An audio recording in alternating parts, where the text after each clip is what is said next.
Bora, Léo. Tá gravando, viu, galera? Tá gravando, vai. Pera aí, rapaz, é bom dia, é bom dia. Bom dia! Trate as pessoas com carinho, rapaz, bom dia. Você. Olha, eu vou mandar o testemunho de Jeová aí em sua casa pra ler um trecho. Pra dar uma subida pra ler um trecho, entendeu? E você, tio? Você Você diz lê. que...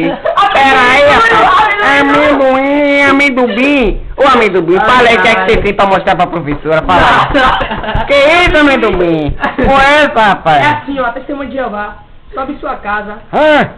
Vem a minha com demonstração. Fale. Testemunho de Jeová, chega em sua casa.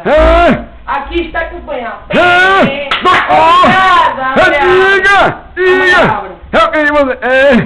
Ô, minha filha, posso subir aí pra ler o trecho? Depende. Ela não é É aí. engraçado demais, velho. Eu não aguento, não.